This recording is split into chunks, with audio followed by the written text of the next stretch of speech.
Hello friends, எல்லாருக்கும் வணக்கம். இன்னைக்கு நம்ம சேனல்ல நாகூர் காரைக்கால் ஸ்பெஷல் dumroot தான் பார்க்க போறோம். அதாவது dumroot அல்வா தாங்க பார்க்க போறோம். வாங்க வீடியோக்குள்ள போலாம். தேவையான பொருட்கள் பாத்தீங்கன்னா 1/2 கப் கடலைப்பருப்பு, 50 கிராம் முந்திரி, 50 கிராம் பாதாம். இத மூணையும் ஊற வச்சுக்கலாங்க. பருப்புகள் எல்லாமே நல்லா ஊறிட்டு இருக்குங்க. பாதாமை நம்ம தோல் உரிச்சு எடுத்துக்கலாம். தோல் வந்து எடுக்காம நம்ம சேர்த்துக்கிட்டோம்னா ஹல்வால பாத்தீங்கன்னா அது அங்கங்க நிக்கிற மாதிரி இருக்கும். இப்போ ஃபுல்லா உரிச்சு எடுத்தாச்சுங்க. கடலைப்பருப்பு நல்லா ஊறிடுச்சு. இப்போ வந்து வேக வச்சு எடுத்துக்கலாம். பருப்பு ரொம்ப கொலைய வேகணும்ங்கற அவசியம் கிடையாதுங்க. இப்படி நசுக்கும் போது பாத்தீங்கன்னா நசுங்குனா போதும். ரொம்ப கொல கொலன்னு வேக வைக்க வேண்டாம். இத வடிச்சு எடுத்துக்கலாங்க. ஒரு மிக்ஸி ஜார்ல முந்திரி பாதாம் ரெண்டையும் கொஞ்சம் கொரகொரன்னு அரைச்சுக்கலாம். அரைச்சிட்டு அது கூட வேக வச்ச கடலைப்பருப்பு அது கூட 2 ஏலக்காய் சேர்த்து நல்லா அரைச்சு எடுத்துக்கலாங்க. ரொம்ப வலுவலுன்னு அரைக்க தேவையில்லைங்க.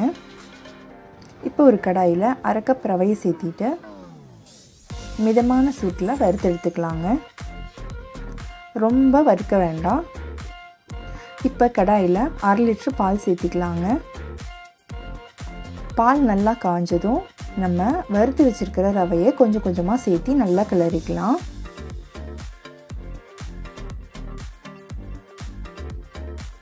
கட்டி தட்டாம பாத்துக்கோங்க. நல்லா கிளறிட்டே இருக்கணும். பால் நல்லா இஞ்சற வரைக்கும் நம்ம இத கிளறி எடுத்துக்கலாம். இப்ப பால் நல்லா இஞ்சிருச்சு. இந்த ஸ்டேஜ்ல நம்ம அரைச்சு வச்சிருக்கிற விழுதை இதல சேர்த்திக்கலாங்க. நல்லா ரவையோட கலந்து வர மாதிரி நல்லா கலந்து விட்டுருங்க. நல்லா கலந்ததுக்கு அப்புறம் 500 கிராம் சர்க்கரை சேர்த்திக்கலாங்க. இனிப்பு உங்களுக்கு கொஞ்சம் குறைவா போதும்னா நீங்க ஒரு 400 கிராம் சேர்த்தினீங்கன்னா போதும். சேர்த்திட்டு நல்லா கலந்து விட்டுறலாங்க. சர்க்கரை கரைஞ்சது பாத்தீங்கன்னா நல்லா லிக்விடா மாறிரும். கை விடாம கிளறிட்டே இருக்கலாங்க. எனக்கு வந்து விஸ்க் வந்து கொஞ்சம் ஈஸியா இருந்ததனால நான் விஸ்க்லயே நல்லா கலந்துக்கிட்டேன். இந்த டைம்ல ஃபுட் கலர் வந்து ஆப்ஷனல் தான். உங்களுக்கு வேண்டாம்னா நீங்க ஸ்கிப் பண்ணிரலாம். ஆரஞ்சு கலர் ஃபுட் கலர் சேர்த்திட்டு அதையும் நல்லா கலந்து விட்டுருங்க. 1/4 கப் ஆயில் இதல சேர்த்திக்கலாங்க. சேர்த்திட்டு இத நல்லா கிளறிட்டே இருக்கலாம். கை விடாம கிளறணுங்க. அப்பதான் இது சீக்கிரம் அல்வா பதத்துக்கு வரும். ஆயில் ஃபுல்லா இஞ்சின உடனே பாத்தீங்கன்னா 2 டேபிள் ஸ்பூன் நெய் சேர்த்திக்கலாம். கொஞ்சம் கொஞ்சமா தான் சேர்த்தணுங்க. ஒட்டுக்கா எல்லாத்தையும் சேர்த்த கூடாது. நெய்யை 2 பேட்சா சேர்த்த போறேங்க. ஃபர்ஸ்ட் பேட்ச சேர்த்தி நல்லா இஞ்சினதுக்கு அப்புறம்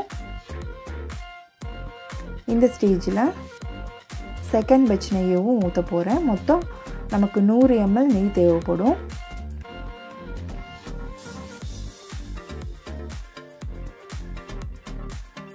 இப்போ ஓரளவுக்கு சுருண்டு வந்துட்டு இருக்கு. இந்த ஸ்டேஜ்ல 3 டேபிள் ஸ்பூன் பூஸ்ட் பவுடர் எடுத்துக்கலாங்க. எடுத்துட்டு நம்ம அதில கொஞ்சம் சுடு தண்ணி ஊத்தி நல்லா கலந்துட்டு அத வந்து இதில சேர்த்திக்கலாங்க.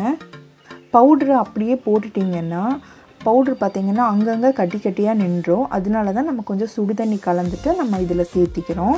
பச்சை தண்ணி ஊத்தி கலந்தற வேண்டாங்க.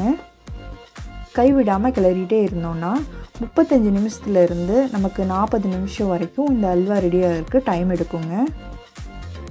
இப்போ கரெக்ட்டான ஸ்டேஜ் வந்துருச்சு. இத வந்து நம்ம ஒரு நெய் தடவுன டின்ல மாத்திக்கலாம்.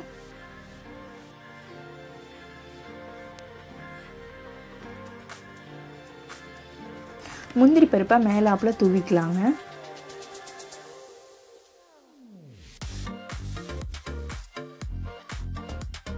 மேலே தூக்கிட்டு நிக்காத மாதிரி இத லேசா அழுத்தி விட்டுக்கலாங்க.